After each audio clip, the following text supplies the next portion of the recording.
The day Elena Lawson told her father she wanted to open a library in Tombstone, Arizona. He laughed so hard he nearly choked on his whiskey. And that was just the beginning of a chorus of mockery that would follow her everywhere she went in the dusty mining town of 1882. She stood there in their modest boarding house parlor, hands clasped in front of her worn calico dress, watching his face turn red with amusement. Her mother had died 3 years prior on the journey west, leaving Elena at 18 to care for her father and younger brother. Now at 21, she had saved every spare penny from taking in laundry and mending clothes, and she had dreams bigger than this rough town seemed to allow. A library. Her father wiped tears from his eyes. "Girl, half this town cannot even read. The miners want whiskey and women, not books. You would be better off opening a saloon. People need more than just survival, Papa," Elena said quietly, her green eyes steady despite the sting of his dismissal. "They need beauty and knowledge and hope. Hope does not pay bills." He poured himself another drink. "You are a foolish girl with foolish notions. This is the Arizona territory, not some fancy eastern city. Wake up and see reality." But Elena had already seen reality. She had seen men work themselves to death in the silver mines. She had seen women age before their time from hard labor and harder lives. She had seen children grow up wild in the streets because no one taught them there was more to life than dirt and desperation. A library could change that. Books could open worlds. The next day, she mentioned her dream to Mrs. Henderson at the general store while picking up supplies. The older woman's expression shifted from polite interest to barely concealed pity. "Oh, honey, that is sweet, truly it is," Mrs. Henderson said, her voice dripping with condescension. "But women like us do not start businesses. We support our men and keep house. Maybe you should focus on finding a husband instead of filling your head with impossible ideas." Elena felt heat rise to her cheeks but kept her voice level. "I have enough saved to rent a small space.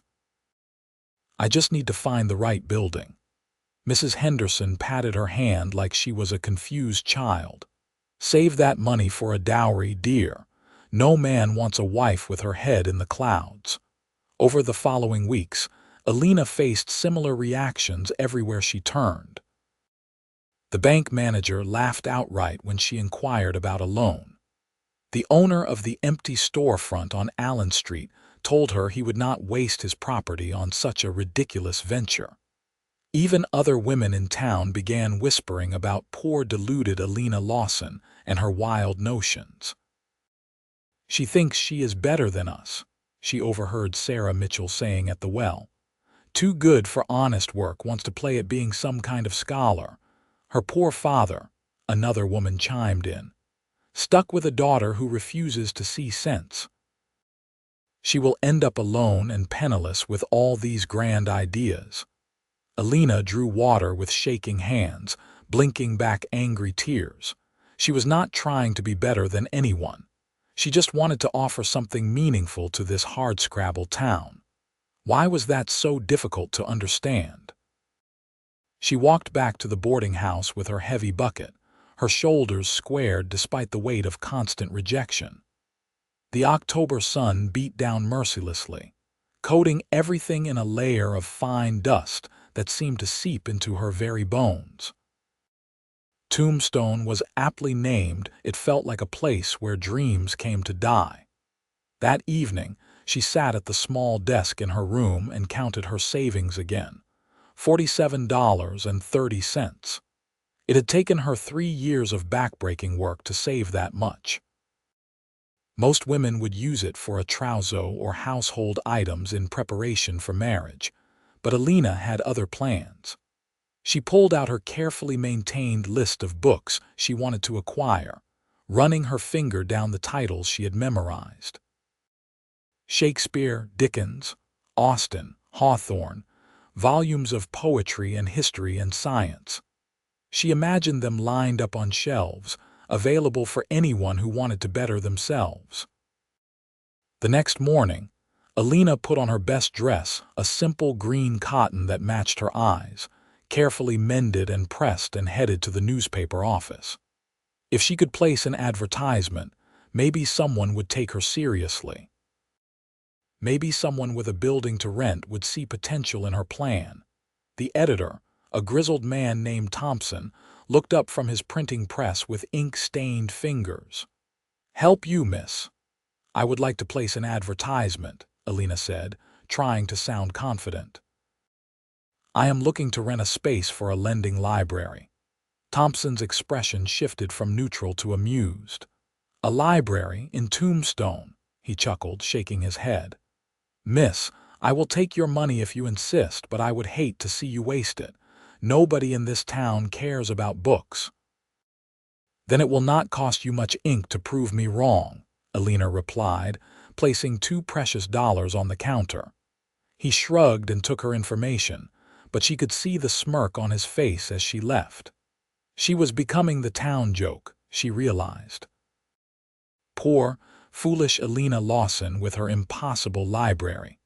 She was walking past the Birdcage Theater, lost in thought, when she heard the familiar sneering voice of James Pritchard, son of the wealthiest mine owner in town.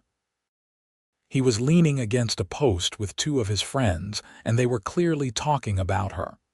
"There she goes," James said loudly enough for her to hear. "The Princess of Tombstone, too fine for the rest of us, going to educate us all with her fancy books."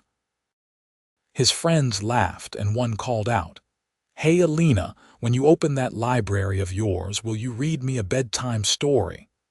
Their laughter followed her down the street, burning in her ears. She kept walking, refusing to give them the satisfaction of seeing her upset, but inside, her heart was crumbling. How much more mockery could she endure? How many more people would dismiss her before she finally gave up? She found herself at the edge of town, near the livery stable, fighting back tears of frustration. She had never felt so alone, so misunderstood. Her mother would have supported her dreams. Her mother had taught her to read, had filled her head with stories of strong women who changed the world.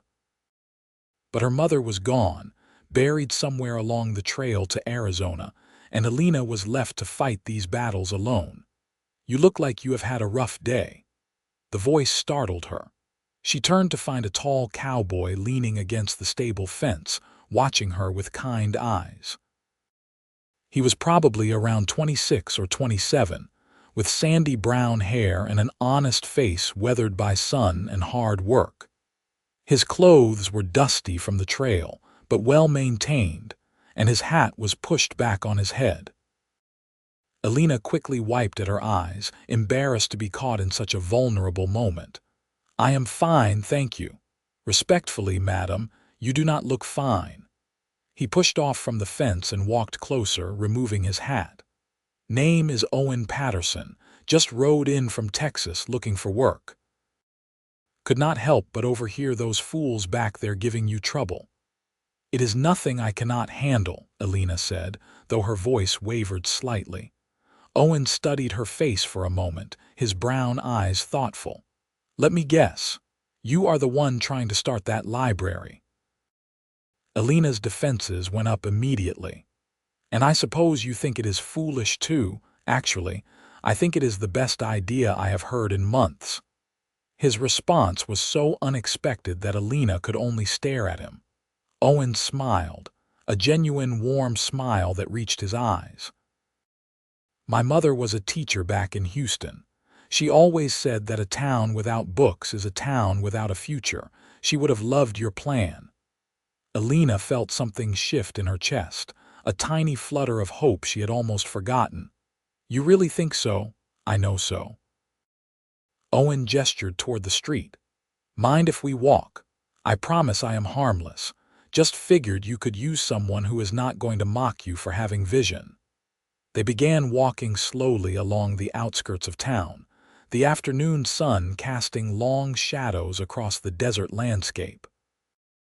Elena found herself telling this stranger everything: her dreams for the library, her savings, the constant rejection and ridicule she faced. Owen listened without interrupting, nodding occasionally, his expression serious and attentive. When she finished, he was quiet for a moment, then said, "You know what your problem is." Elena braced herself for more criticism, but Owen surprised her again. "You are dreaming too small." "Too small?" Elena stopped walking and stared at him. "Everyone in town thinks I am crazy for dreaming at all, and you think I am not dreaming big enough." Owen turned to face her, his expression earnest and excited. "A lending library is good, but why stop there? Why not create a whole community center? A place with books, yes, but also a school for the children. A place where minors can learn to read and write in the evenings, where women can gather for literary circles, where someone might teach music or art. A real cultural center for Tombstone." Elena opened her mouth to protest that she could barely get support for a simple library, but Owen held up his hand. "I know what you are thinking, that it is impossible, that you do not have the resources, that nobody will help. But what if I told you I would help you build it?" "You do not even know me," Elena said, bewildered by this stranger's sudden enthusiasm for her dreams. "Why would you help me?" "Because I have been drifting for 3 years since my mother died, working cattle drives and odd jobs, saving money but not knowing what for." Owen's voice grew passionate. "My mother spent her whole life teaching children in a town that barely appreciated her. When she died, I left because I could not stand seeing her legacy forgotten. But hearing you talk about bringing knowledge and beauty to people who need it, that is something worth investing in. That is something my mother would have wanted." Elena searched his face for any sign of mockery or hidden agenda, but found only sincerity. This cowboy, this stranger who had ridden into town just hours ago, believed in her dreams more than anyone she had known for years. "I have $47.30, she said quietly. "I have $200 saved from trail work," Owen replied. "It is not enough, but it is a start. Between your knowledge of what this town needs and my building skills, we could make something real happen. You know how to build things. My father was a carpenter before he died, taught me everything he knew." Owen smiled. "I can read blueprints, work wood, fix just about anything. What I cannot do is understand what a library needs, what books to get, how to organize it all. That is where you come in." They talked for hours, walking the dusty streets as the sun began to set, painting the sky in brilliant oranges and pinks.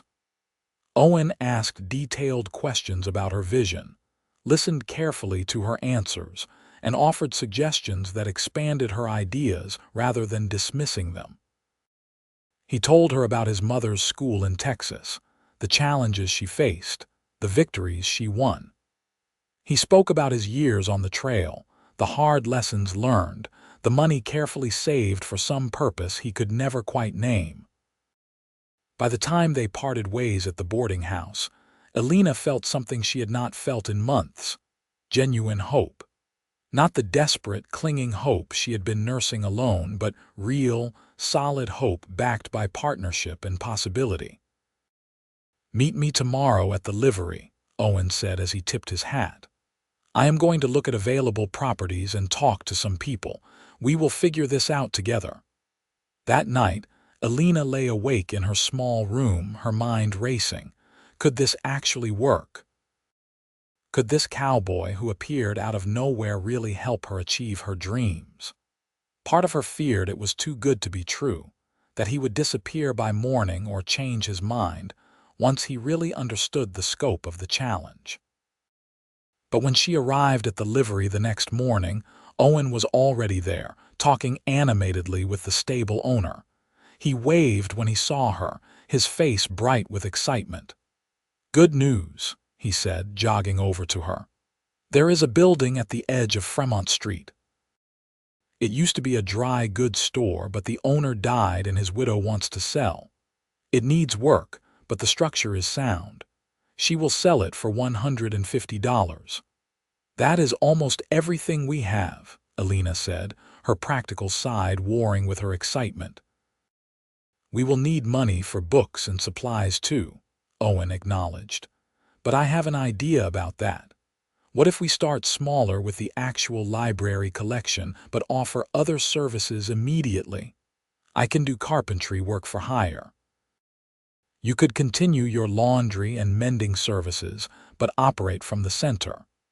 We could charge a small membership fee for the library access, offer paid classes for those who can afford it, free classes for those who cannot. Build it slowly but surely. They spent the morning examining the building. It was larger than Elena had imagined, with a main room that could hold shelves and reading tables, a smaller back room perfect for classes, and even a small loft space that could be converted into a modest living area. You could live here, Owen suggested, pointing to the loft. Save your boarding house money, put it toward the library instead. That would not be proper, Elena protested. A young woman living alone in a commercial building. Then we will make sure people know it is a proper arrangement. We will have a separate entrance for the living quarters. People will see you are running a respectable business. Owen looked at her seriously. Elena, if we are going to do this, we cannot worry about what every gossip in town thinks. They already mock you anyway. Might as well give them something real to talk about. He had a point. Elena walked through the space again, imagining it filled with books, with students, with hope. The building was rough now, with broken windows and dusty floors, but she could see its potential. What do you get out of this? She asked Owen suddenly. Why are you really doing this? Owen was quiet for a moment, running his hand along a dusty windowsill. My mother died believing her life's work meant nothing. The school board in Houston shut down her programs the month after she passed. Said they could not afford luxuries like poetry and art. I watched her pour her heart into teaching for 20 years, and within weeks, it was like she had never existed. He turned to face Elena. I do not want that to happen to anyone else. I want to build something that lasts, something that matters. And I think you are the kind of person who can make that happen. I am just here to help make your dream a reality. There was something in his eyes when he spoke, a depth of pain and purpose that Elena recognized. He was not just helping her. He was healing himself, finding meaning in the wake of loss. She understood that completely. All right, she said, extending her hand. Partners. Owen shook her hand, his grip firm and warm. Partners. They bought the building that afternoon, spending most of their combined savings. Elena felt both terrified and exhilarated as she signed the papers. She owned a building. She was really doing this. The mockery intensified immediately. When word spread that Elena had purchased the old dry goods store and was moving forward with her library plan, and that some drifter cowboy was helping her, the gossip reached new heights. She has gone completely mad, Elena heard Mrs. Henderson telling a customer. Spending all her money on this nonsense, taking up with some stranger. Her father must be mortified. Her father was indeed mortified. When Elena told him she was moving out to live above the library, he erupted in anger. You are ruining yourself, he shouted. Living alone, working with some man nobody knows, wasting your money on books nobody wants. You are making yourself unmarriageable, a laughingstock. Think of your reputation. I am thinking of my future, Elena replied, her voice steady despite her trembling hands. You told me hope does not pay bills. Well, neither does living a small, fearful life. I would rather try and fail than never try at all. Her father turned his back on her. Then you are no daughter of mine. Go live in your library. See how well books keep you warm at night. The words hurt more than Elena wanted to admit, but she packed her few belongings and moved into the loft above the library that very night. Owen had cleaned it out and brought in a simple cot, a table, and a chair he had built himself. "It is not much yet," he said apologetically. "But I will make it better, I promise." "It is perfect," Elena said and meant it. It was hers. Her space, her dream, her future. They worked from dawn to dusk every day. Owen repaired the roof, replaced broken windows, and built sturdy shelves along every available wall. Elena scrubbed floors, washed windows, and began cataloging the few books she had managed to acquire. Owen proved to be an excellent carpenter, his hands skilled and sure as he crafted beautiful shelving units from reclaimed wood. They developed an easy partnership, working side by side, talking about everything and nothing. Owen told her about growing up in Texas, about trailing cattle across vast stretches of prairie, about the loneliness of the cowboy life.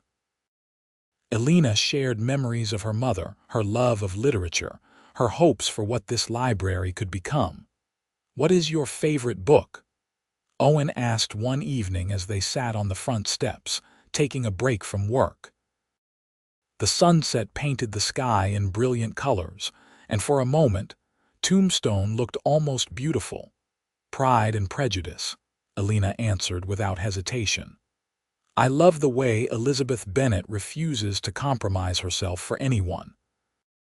She has integrity and intelligence, and she will not pretend to be less than she is just to please society." Owen smiled. "That sounds familiar.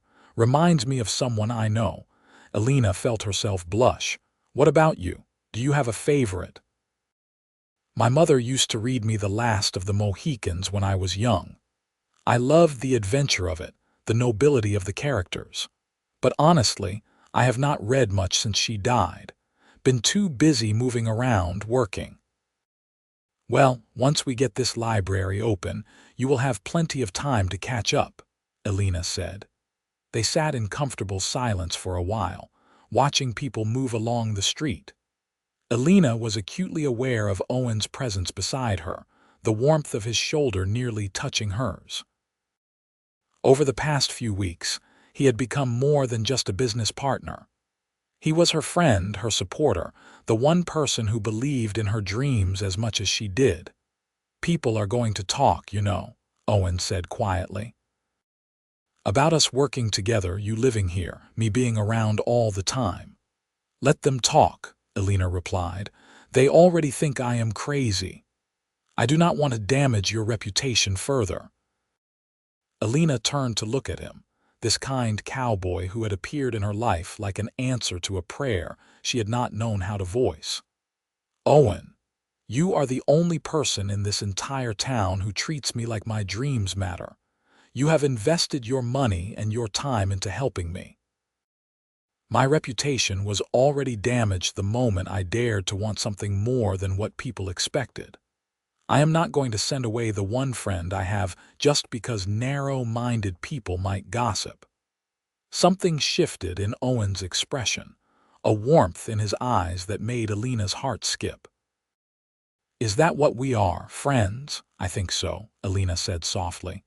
"Unless you would prefer to be just business partners." "No," Owen said quickly. "Friends is good, friends is really good." But there was something in the air between them, something neither was quite ready to name yet.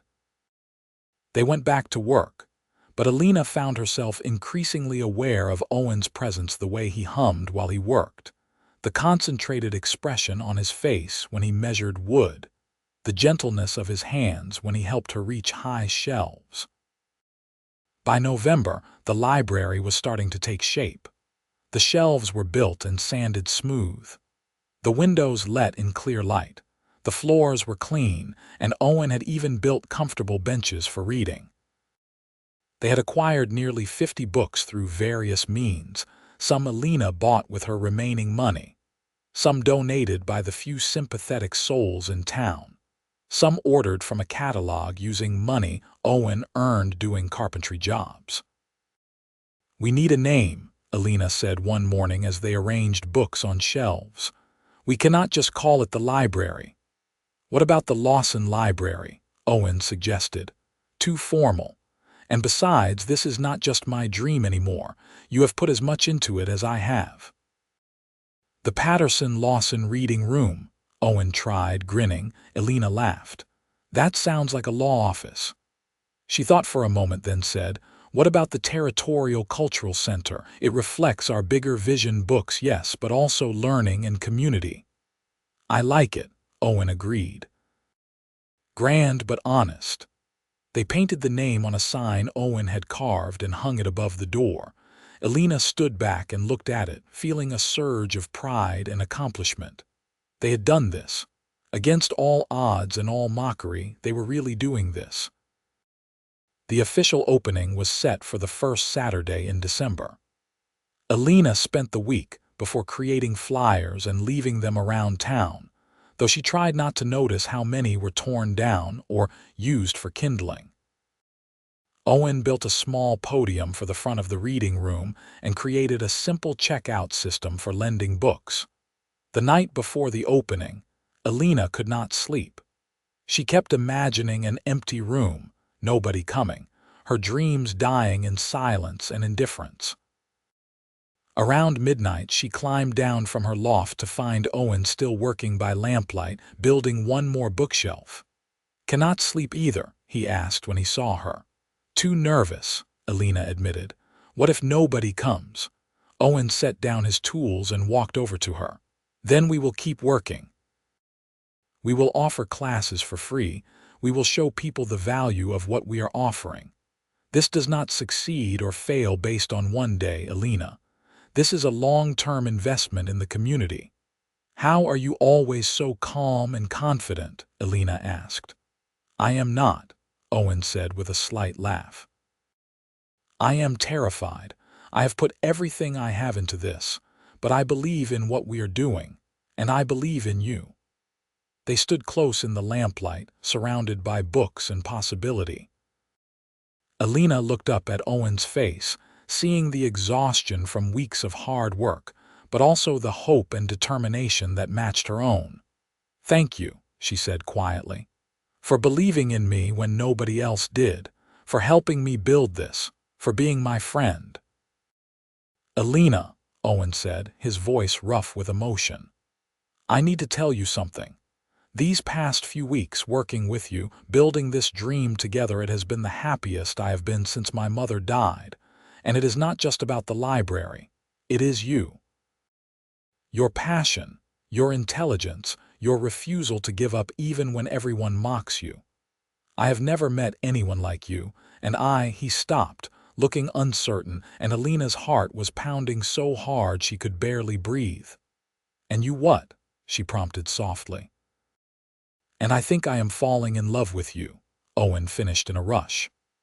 I know it is too soon and we are business partners, and I do not want to make things complicated. But tomorrow this library opens, and I could not let another day go by without you knowing how I feel.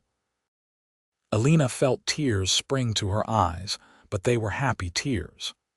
Owen, I think I have been falling in love with you since the day you told me to dream bigger.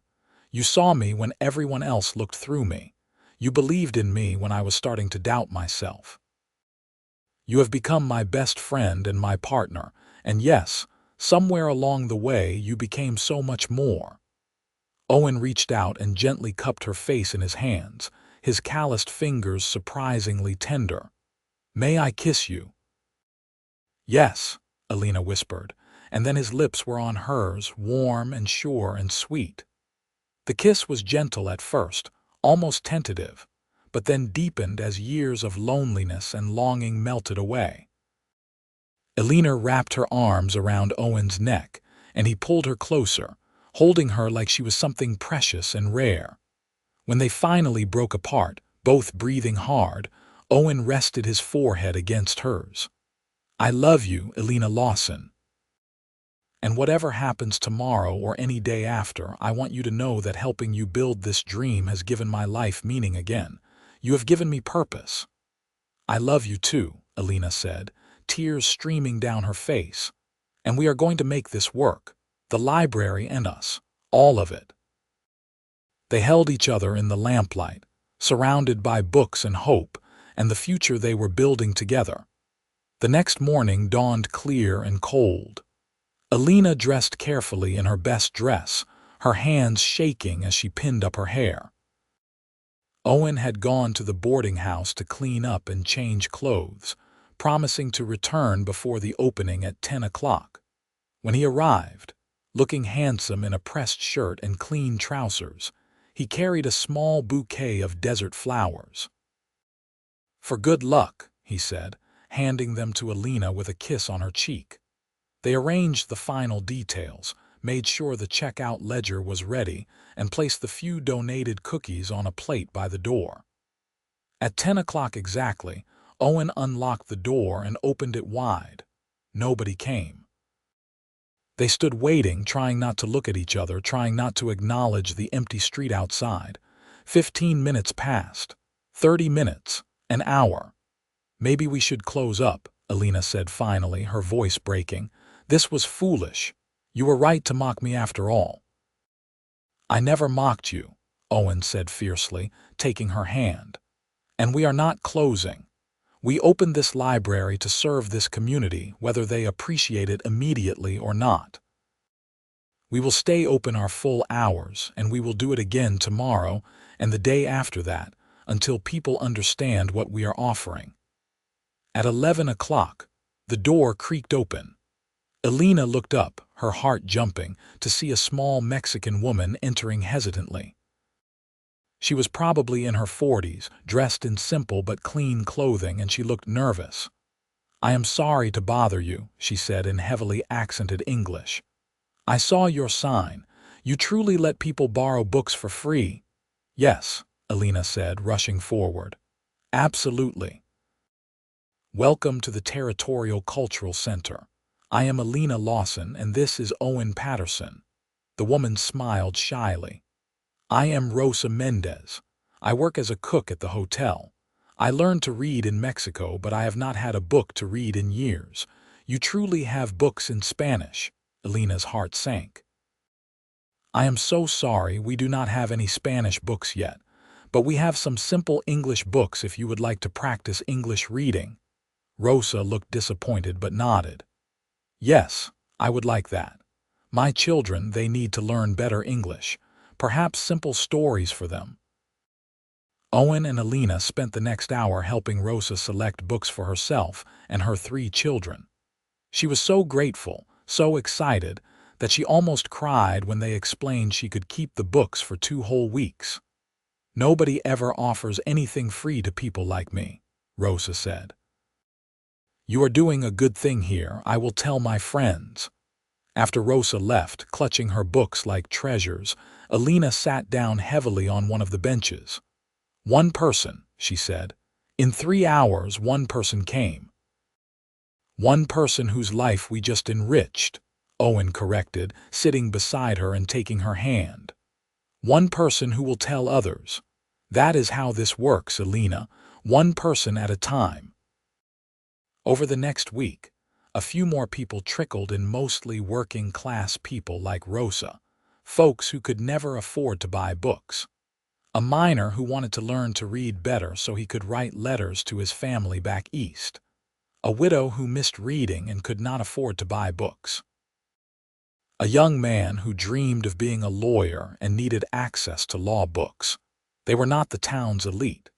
They were not the people Elena had imagined filling her reading room. But they were people whose lives were genuinely changed by having access to books and learning.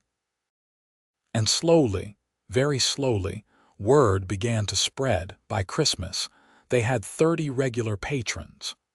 Owen had taken on several carpentry jobs to keep money coming in, and Elena continued taking in laundry and mending. The library was not making money yet, but it was making a difference. On Christmas Eve, their small group of regular patrons organized a surprise for them. When Owen and Elena arrived to open the library that morning, they found the front decorated with pine boughs and ribbons. Inside, Rosa had prepared food and their patrons had brought small gifts: a hand-carved bookmark, a jar of preserves, a set of candles. "You gave us a gift when you opened this place," Rosa said, speaking for the group. "You treated us like we mattered. Like our desire to learn and grow was important, so we wanted to thank you." Elena could not hold back tears. These people who had so little were giving what they could to show appreciation.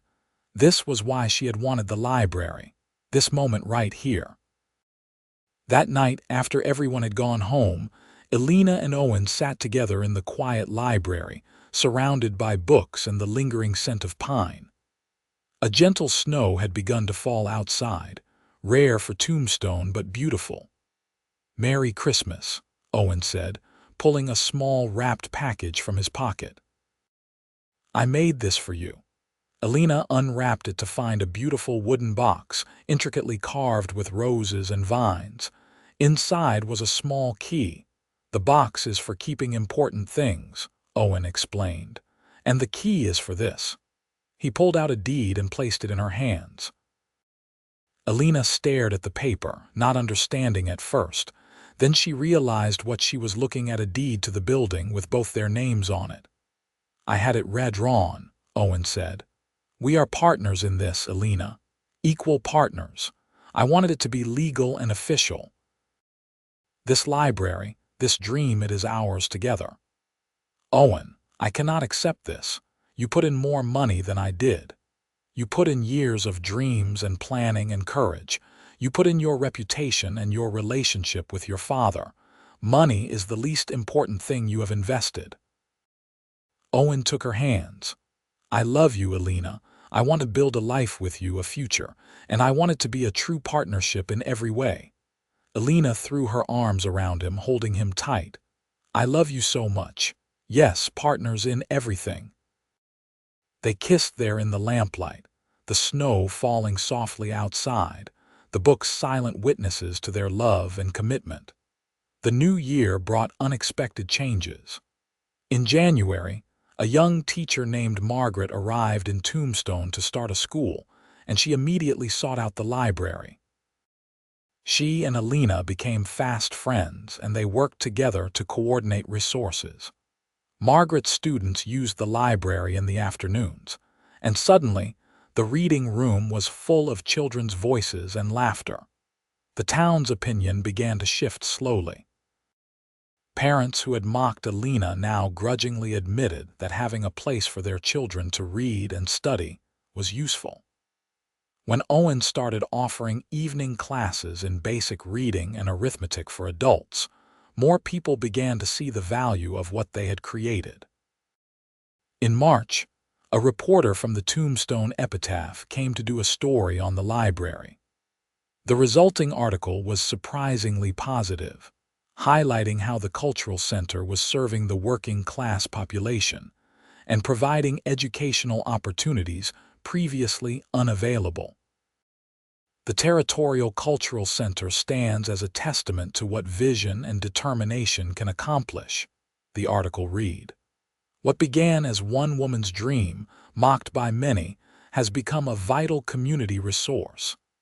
Elena kept that article, reading it whenever doubt crept in. They were making a difference, slowly, imperfectly, but genuinely. In May, Elena's father showed up at the library. She had not spoken to him in 6 months, and her heart raced when she saw him enter. She braced herself for more criticism, but he stood there awkwardly, hat in hand. "I was wrong," he said finally. "I have been hearing things about how you are helping people, teaching children, making a difference. I saw little Tommy Jenkins reading the other day, actually reading a whole book, and his mother said it was because of you. Because you gave him access to books and encouraged him." Elena waited, not sure what to say. "I am proud of you," her father continued, his voice breaking. "Your mother would be proud of you. I let fear and cynicism make me cruel, and I am sorry. You were right to follow your dreams, and I was wrong to mock them." Elena felt tears streaming down her face as she embraced her father. "Thank you for saying that." "Is it too late to be part of your life again?" he asked. "It is never too late," Elena said. Her father started coming to the library regularly after that, helping with small tasks, getting to know Owen, slowly rebuilding their relationship. He even donated some of his own books to the collection. By summer, the library had over 100 regular patrons. They had expanded the collection to nearly 200 books, including some Spanish-language texts that Rosa had helped them order. Owen's carpentry business was thriving, and Elena's classes in literature and writing were well attended.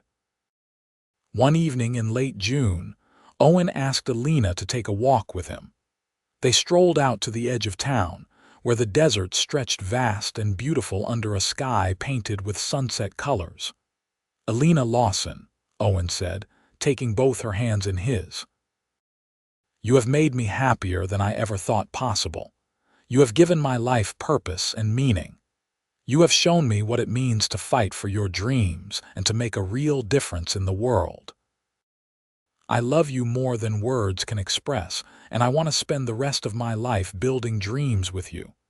He pulled a simple gold band from his pocket and knelt in the dust. "Will you marry me?" "Yes," Elena said through happy tears. "Yes, absolutely yes." Owen slipped the ring onto her finger and stood, pulling her into his arms and kissing her deeply. They held each other as the sun set, two dreamers who had found each other and built something beautiful together. They were married in August in a simple ceremony at the library, surrounded by books and friends. Rosa and her family came, along with Margaret the teacher, their library patrons, Elena's father and brother, and even a few of the townspeople who had once mocked Elena. Owen's cowboy friends from various ranches rode in to celebrate with them. "I never thought I would find someone who understood me," Elena said in her vows. "Someone who not only supported my dreams but challenged me to dream even bigger. Owen, you have been my partner, my best friend, and my greatest blessing. I promise to build this life with you, to dream with you, to love you always." "Elena, you saved me," Owen said, his voice thick with emotion. "I was drifting, lost, without purpose. You gave me a reason to put down roots, to invest in something lasting and meaningful. I promise to always believe in your dreams, to stand by your side, to be your partner in every adventure. I love you with everything I am." They kissed as husband and wife, and their friends cheered. It was not a fancy wedding by any means, but it was perfect, a celebration of love and dreams and community. Elena moved her few belongings from the loft into the small house Owen had been renting, and they began their life together as a married couple. They still worked at the library every day, still taught classes, still helped anyone who walked through the door seeking knowledge or hope. The years that followed were not always easy. There were lean times when money was tight, when they wondered if they could keep the library going. There were conflicts with town officials who questioned the value of their work. There were personal struggles and sorrows, including the loss of Elena's father to pneumonia in the winter of 1884. But through it all, they had each other. They had their shared dream and their commitment to making Tombstone a better, more cultured place. And they had the steady stream of people whose lives they touched: children who learned to read, immigrants who learned English, miners who discovered poetry, women who found community and purpose. In 1885, Elena discovered she was pregnant. She and Owen were overjoyed and terrified in equal measure. They had built a life around the library, around serving others. "How would a child change that? We will figure it out," Owen assured her, his hand on her growing belly. "Just like we figured everything else out, together." Their son was born in March 1886, a healthy boy with Owen's brown eyes and Elena's determination. They named him Thomas, after Owen's father. Elena worried about balancing motherhood with running the library, but once again, their community surprised them. Rosa offered to watch Thomas during the day, bringing him to the library so Elena could nurse him, but giving her freedom to work. Margaret helped organize a rotating schedule of volunteers, so Elena and Owen could take time to be a family. Thomas grew up surrounded by books, toddling between shelves, falling asleep to the sound of his mother reading stories. He was a curious, bright child who asked endless questions and loved learning. In 1888, their daughter arrived, Catherine, named after Elena's mother. She had her mother's green eyes and her father's gentle nature. Their family was growing, and so was the library. By 1890, the Territorial Cultural Center had become an established institution in Tombstone. They had over 500 books, including collections in Spanish and some in German to serve the immigrant population. They offered classes 6 days a week, had a thriving children's program, and had even started a small theater group that performed plays quarterly. Owen had hired 2 assistants to help with his carpentry business, and Elena had 2 part-time staff members helping run the library. They had finally achieved the dream. They had built together a thriving cultural center that served the whole community. One afternoon, in late 1890, a well-dressed woman entered the library. Elena recognized her as Sarah Mitchell, one of the women who had mocked her most viciously 8 years earlier. "May I help you?" Elena asked politely. Sarah looked uncomfortable. "I wanted to bring my daughter. She is learning to read, and her teacher suggested we visit here." She paused, then added, "I also wanted to apologize. I said terrible things about you and your dreams years ago. I thought you were foolish. I was wrong." Elena felt a rush of complicated emotions: vindication, yes, but also compassion. Sarah was just one of many who had doubted, and she was brave enough to admit her mistake. "Thank you for saying that," Elena said. "And your daughter is absolutely welcome here. Let me show you our children's section." As she helped Sarah and her daughter select books, Elena thought about how far she had come. From a mocked dreamer to a respected businesswoman. From a lonely girl fighting alone to a wife, mother, and community leader. From $47.30 to a thriving cultural center. But the journey was not the most important thing. What mattered was what they had built, the lives they had touched, the dreams they had made possible for others. That evening, after closing the library, Elena and Owen sat on the front steps watching Thomas and Catherine play in the street. The sunset painted the sky in brilliant colors, and Tombstone was settling into evening quiet. "You ever regret it?" Elena asked Owen. "Investing everything into this. Sometimes I think about the life we could have had if we had used that money differently." Owen pulled her close, kissing the top of her head. "Not for one single second. This library, this life we have built, it is exactly what I needed. What we both needed. We have made a real difference, Elena. Look at those children playing. Thomas can already read better than most adults in this town. Catherine will grow up believing she can do anything. That is because of what we built here." "What we built together," Elena corrected, lacing her fingers through his. "I could never have done this without you. You did not just help me build my dream, you helped me dream bigger in the first place." "And you gave my life purpose again," Owen said. "You reminded me that there are things worth fighting for, worth investing in. You showed me what courage looks like." They sat together in comfortable silence, watching their children play, surrounded by the community they had helped shape. The library behind them stood as a testament to the power of dreams pursued with determination and partnership. In 1892, Elena began writing a memoir about their journey, encouraged by several of their patrons who said their story needed to be told.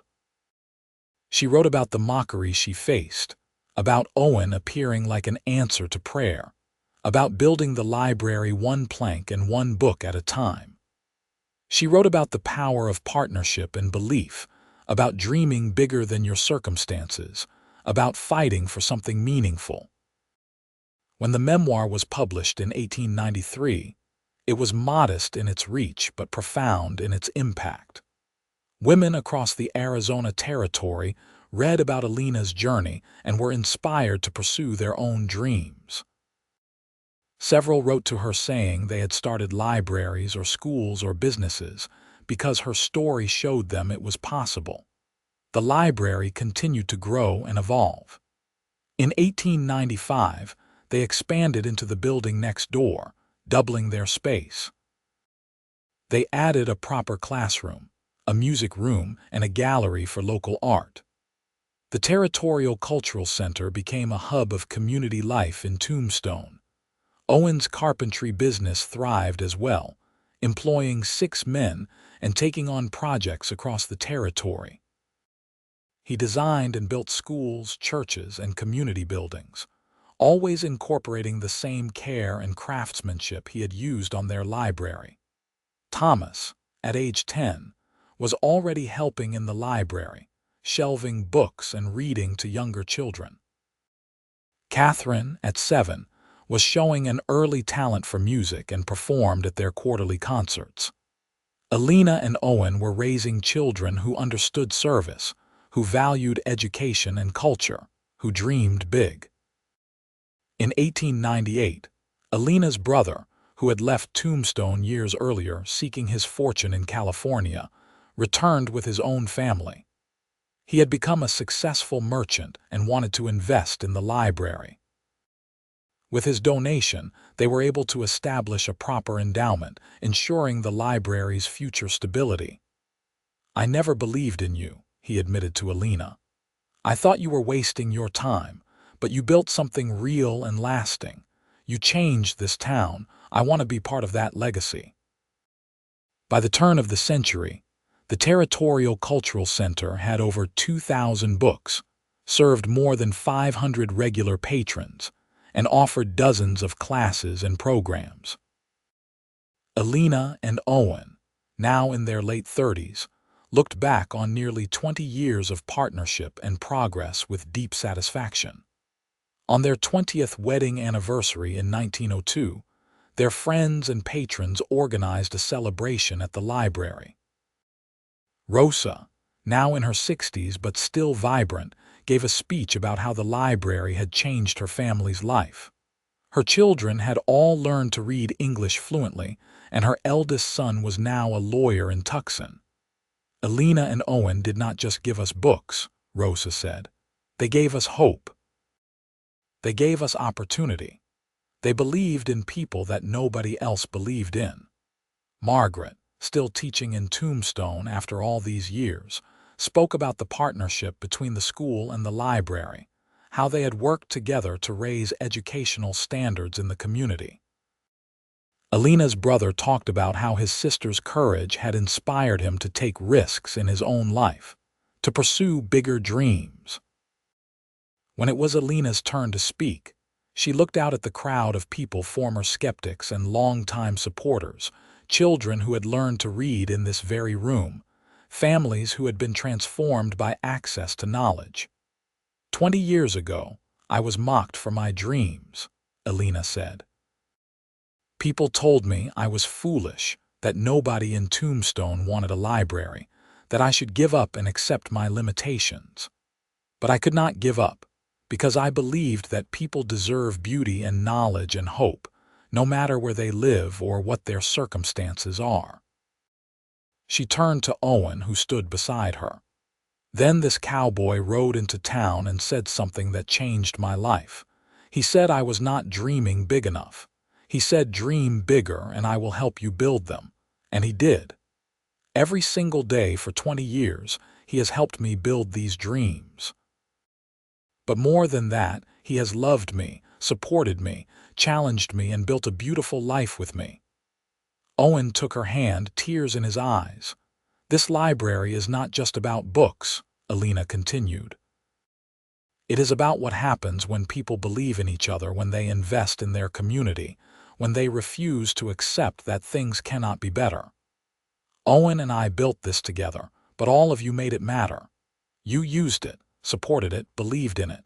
You are the reason this dream succeeded." The applause was thunderous. After 20 years of hard work, Elena and Owen had won not just acceptance but genuine appreciation from their community. That night, after everyone had gone home, Elena and Owen walked through the library together, hand in hand. The shelves were full of books, the walls covered with children's artwork, the bulletin board filled with notices for classes and events. "We did it," Elena said softly. "We actually did it." "You did it," Owen corrected. "You dreamed it first, I just helped build it." "No," Elena said firmly. "We did it together. That is what made it possible. Not just my dream or your skills, but our partnership, our love, our belief in each other." Owen pulled her close, kissing her softly. "Here is to 20 more years of dreaming together. And building together," Elena added.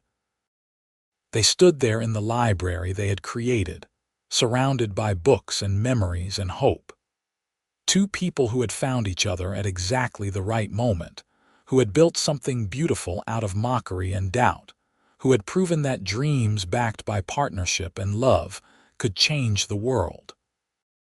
As the years continued, Thomas followed in his parents' footsteps, eventually taking over management of the library when Elena and Owen decided to step back in 1910. Catherine became a music teacher, using the cultural center to offer lessons and concerts. The next generation was carrying forward the legacy their parents had built. Lena and Owen, now in their late 40s and early 50s, had more time to spend with each other and their growing family. Thomas married in 1908 and gave them 2 grandchildren. Catherine married a young lawyer in 1912 and had 3 children of her own. The library continued to thrive under Thomas's leadership, expanding its programs and outreach. The dream Elena had started with $47.30 had become an institution that would outlast its founders. In 1915, Elena and Owen took a trip back to Texas, visiting the town where Owen had grown up. They found his mother's old school had been torn down, replaced by a saloon. But Owen did not feel the pain he once would have. "My mother's legacy is not in that building," he said, standing where the school had been. "It is in what we built in Tombstone. It is in the lives we touched, the children we taught, the dreams we made possible. That is what lasts." They visited his mother's grave, and Elena laid flowers there. "Thank you for raising such a remarkable man," Elena said softly. "Thank you for teaching him the value of education and culture. Your legacy lives on through him and through what we built together." When they returned to Tombstone, they found the town had planned another celebration, this time honoring 30 years of the Territorial Cultural Center. The whole community turned out, and the governor of Arizona even sent a letter of recognition. "The Territorial Cultural Center stands as one of the finest examples of community-driven cultural advancement in the state," the letter read. "What began as one woman's dream has become a vital institution, proving that with vision and determination, anything is possible." Elena and Owen stood together receiving accolades. But what mattered most to them were the quiet moments, the young girl who shyly thanked Elena for teaching her to read, the old miner who said the library had given him hope in his final years, Rosa's granddaughter who was attending university in California. As they grew older, Elena and Owen spent their days reading together, taking walks, playing with their grandchildren, and occasionally teaching special classes at the library. They had built a life of meaning and purpose, and now they could enjoy the fruits of their labor. On their 40th wedding anniversary in 1922, their entire family gathered at the library for a celebration. Thomas and Catherine had organized a bronze plaque to be mounted on the library wall. It read, "The Territorial Cultural Center." Founded in 1882 by Elena Lawson Patterson and Owen Patterson, Dreamers, builders, partners. They believed in the power of knowledge, the strength of community, and the possibility of change. Their legacy continues. Elena cried as the plaque was unveiled and Owen held her close. "We did good, did we not?" he whispered in her ear. "We did better than good," Elena replied. "We built something that will last long after we are gone. We proved that dreams matter, that one person can make a difference, that partnership and love can change the world." That evening, after all the guests had gone home, Elena and Owen sat together in the library one more time.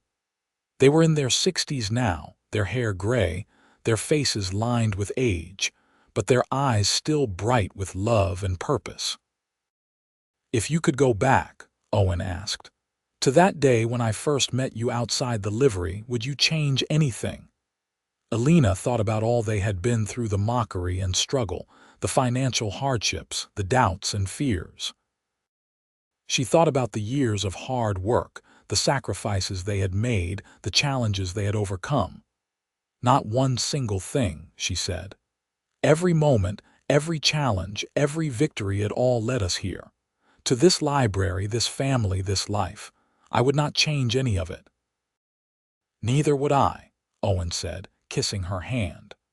"Loving you and building this dream with you has been the greatest adventure of my life."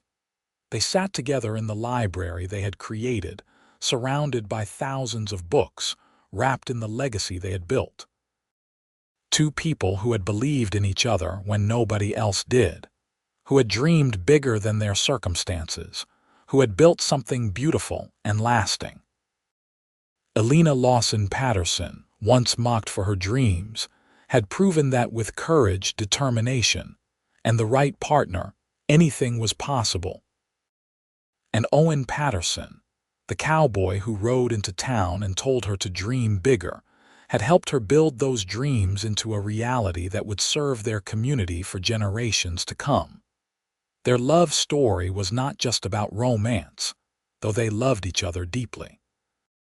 It was about partnership and purpose, about building something meaningful together, about refusing to let mockery and doubt crush the possibility of change. As they locked up the library that night and walked home hand in hand under the Arizona stars, Elena felt a profound sense of peace and fulfillment. She had lived a life that mattered. She had loved and been loved. She had built dreams that would outlast her. And it all started because one cowboy believed in her enough to say, "Dream bigger. I will help you build them." That promise, made 40 years earlier, had been kept every single day. And it would continue to be kept, through the library they built, the family they raised, and the legacy they left behind. The Territorial Cultural Center still stands in Tombstone today, a testament to what two dreamers built together, a reminder that with love, partnership, and determination, even the most mocked dreams can become reality.